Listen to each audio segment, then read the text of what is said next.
Sénégal, il faut que nous xalaat nan la ñuy def pour am une souveraineté à tout point de vue, souveraineté agricole, souveraineté politique, souveraineté par rapport à la santé, sur toutes ces questions-là, Sëñ Touba joxe na modèle boo xamante ni buñ ci jaaree dañuy dem. Est-ce que tey xam nga ni tey fi mu nekk nii ki ëpp suufu mbay ci àdduna doomu Sëñ Touba la à l'époque c'était le Prince Charles 30 000 hectares en ce moment rien que Xelcom 45 000 hectares donc am nañu ay visionnaires yoo xamante ni jiitu nañu li ñu des nag mooy l'émergence sans ñu namaat yaraat suñu jikko yi duñ dem. Il faut que nous waxante dëgg il faut que tey fi mu nekk nii données yi nga xamante ni maanaam am na ñu analyser ko de manière brute de manière vraiment ferme pour wax li nga xamante ni maanaam moom moo am boo xoolee ne tout dernièrement avant-hier bi le président l'ex-président Abdoulaye Wade ñëwee di wax ni le Sénégal est à un taux de surendettement c'est vrai mais xam naa ak xëy gi xaw na jiw sax maanaam ci chiffre bi mu 65% c'est pas 65% c'est 30% parce que en 2014 nous étions à 24% en 2016 et 2017 nous sommes à 30% ça veut dire que le surendettement est de 6 points peut-être que 6 juróom-benn xëy na foofu la mais nag ce qui est important daal mooy li mu wax moom que le pays est surendetté ça a été dit par Ali Mansour le patron FMI Afrique ça a été dit aussi mais par Louise Cohn la directrice de la Banque mondiale li gën a bon na ci àdduna mooy ñu lay wax dëgg maanaam nga tax. et justement dafa déclaré woon que la situation économique du pays est catastrophique mais à l'issue de sa déclaration am na du côté du pouvoir ñu jóg di indi ay chiffres yoo xamante ne. c'est ce qui n'est pas bon dafa démentir. c'est ce qui n'est pas bon ça veut dire qu'au niveau du chiffre effectivement il s'est trompé mais en tant que vieillard je peux comprendre. Léegi le père Wade, le grand père Wade, je ne vais pas analyser ses propos mais de manière frontale. Je vais essayer de regarder mais la substance de véridique. Ce qu'il a dit, c'est vrai que le pays est surendetté. Et Macky Sall, il le sait. Le pays, en 2014, nous étions à 24%. En 2016-2017, nous sommes à 30%. Ça veut dire 6 points supplémentaires de surendettement. Ce qui fait qu'actuellement, si quelqu'un est conséquent, si j'étais le président de la République du Sénégal, je vais imposer une politique d'austérité pour l'assainissement budgétaire jusqu'en 2025. Macky Sall, il aura de sérieuses difficultés. Ça, c'est la réalité économique. Mais cette réalité économique peut avoir des tendances inversibles. Par exemple, on sait pertinemment que les seuls vecteurs accélérateurs de croissance que nous connaissons qui sont justes, c'est la masse salariale. Et que les Sénégalais doivent se retrouver dans le plan Sénégal émergent. Le capital humain sénégalais doit être aidé. Et qu'est-ce qu'on pourrait faire? Est-ce que le pays a le droit de s'endetter pour aider la population? La réponse est oui. Et aider la population tout en ayant le seul souci que ce que je vais faire, ça va impulser, ça va générer des ressources. Parce que c'est le cas. Mais pour l'instant, ce n'est pas le cas. C'est pour ça que j'en parle. Et puis en plus, Macky Sall ne doit pas écouter les gens qui sont là que pour gonfler les chiffres. Il faut qu'il reste réaliste. Parce que si le Sénégal tombe, si le Sénégal va tomber pour nous tous, il faut que tous les intellectuels conséquents, qu'on ne soit pas dans une dynamique de dire il a tort. Trouvons des solutions. Moi, je suis dans cette dynamique-là d'exprimer des solutions que nous pouvons adopter à ce moment.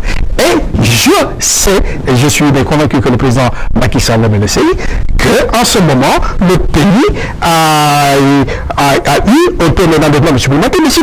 Qui l'a mis? Ce n'est pas moi. Qui l'a mis? Ali Mansour, qui est un partenaire du Sénégal, le Fonds monétaire international, qui a dit que le président de Macky Sall dans le démarrage de 2014 jusqu'en 2017, on a raté le coach parce que nous devions le descendre jusqu'à 100 à la 100e place. On quitte le 147e pour arriver à 140e.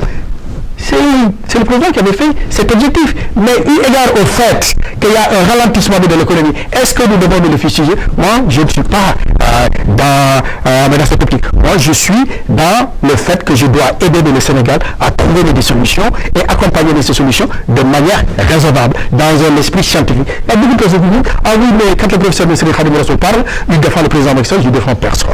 Quand il a tort, quand il ne sait plus où aller, quand il y a une surdité, mais par rapport au fait qu'il y a des gens qui parlent et qu'on ne leur donne pas la possibilité de venir lui exposer une feuille de route et lisible, parce que même Dieu a partagé son pouvoir avec les prophètes. Donc ici, nous sommes à 14 millions, bientôt à 15 à 18 millions, parce que la proportion démographique du Sénégal est de 270 000 naissances par an. En 2020, nous serons 18 millions de Sénégalais. Qu'est-ce qu'il faut faire? Est-ce qu'il faut être sur la touche mais pour s'adapter? La réponse est non. Moi, je sais pertinemment que il faut que le président de la République raisonne par rapport au vital nécessaire par individu, le vital national par travailleur et le bonheur national. Nous ne devons plus travailler dans les œillères européennes. Parce que quand les Européens calculent le salaire, ils le calculent par rapport au taux de croissance. Moi, je dis non, stop. Le taux de croissance n'est pas un indicateur fiable pour les pays en voie d'émergence. À partir de là, il faut nécessairement que le président de Macky Sall raisonne en classe salariale médiane. Là,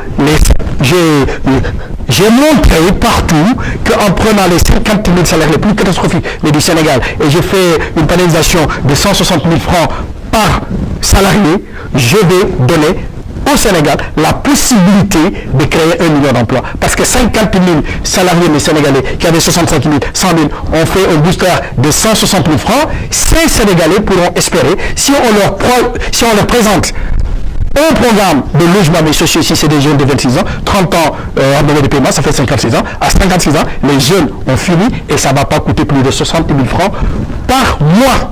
Et à partir de là, 50 000 jeunes qui auront la possibilité d'acheter une maison, pour construire cette maison-là, il faut 4 maçons, 4 peintres, 4 menuisiers, 4 plombiers, 4 électriciens et 4 SDE. Donc à partir de là, et 4 carreleurs. Si je minore 4 x 6, 24, je minore, je prends 20, 20 x 50 000, ça fait 1 million d'emplois potentiellement que nous pouvons créer. Et à partir de là, il y aura 1 million de jeunes qui vont cotiser avec une mensualisation. Nous pouvons faire mais de telle sorte qu'il y aura une dynamique. Les gens, le problème numéro 1 des gouvernements du monde, c'est que la consommation tourne à merveille. Et en ce moment, les gens ne peuvent pas me consommer parce qu'ils n'ont pas les sous. Autant voir la gamme vie dans les pays du Sénégal ou ailleurs, ça dépasse les 200 milliards. Et moi, j'ai fait mes calculs sur 11 milliards fois 12, ça fait 132 milliards, c'est absolument rien. Et ça va permettre, dans la première étape, d'aider 50 000 jeunes Sénégalais à avoir un salaire de 160 000 francs. Donc, 50 000 jeunes qui vont donner la possibilité de créer 1 million d'emplois. Et à partir de là, quand on va créer 1 million d'emplois par rapport aux maisons que nous voulons mener construire, il y aura d'autres emplois annexes, tels que celui qui vont nous livrer, les femmes qui vont vendre les repas dans ce chantier, etc., etc. Donc c'est comme ça et pas autrement que nous pouvons essayer tout simplement d'arriver à réguler le système économique. Et il ne faudrait pas aussi, je suis désolé, qu'on veuille faire croire aux Sénégalais que infrastructure égale émergence. Et le fait d'avoir des autoroutes, le fait d'avoir des immeubles, c'est pas ça l'émergence. L'émergence, c'est la conjonction, je pèse et je répète, mais non, c'est la conjonction entre les génies humains et l'équipement du pays. Cela veut dire qu'il faudrait nécessairement que la population sénégalaise, les jeunes sénégalais, puissent avoir un emploi pour construire les bâtiments, pour construire les hôpitaux, pour travailler dans les hôpitaux, pour travailler dans tout ce qui sera dynamique, génératrice de ressources. Si on ne le fait pas, nous ne pouvons pas aller loin. Personne, je vous le dis, n'est contre Macky Sall dans ce pays. Personne. Les gens sont contre le système qui est véhiculé en ce moment et il faudrait que les gens qui dirigent, qui sachent une chose. Pour le natif s'arrêter. Ce qui est sûr, nous aimons le Sénégal, chacun aime le Sénégal à sa manière, il faudrait qu'on rassemble toutes les synergies pour en faire une seule énergie de développement.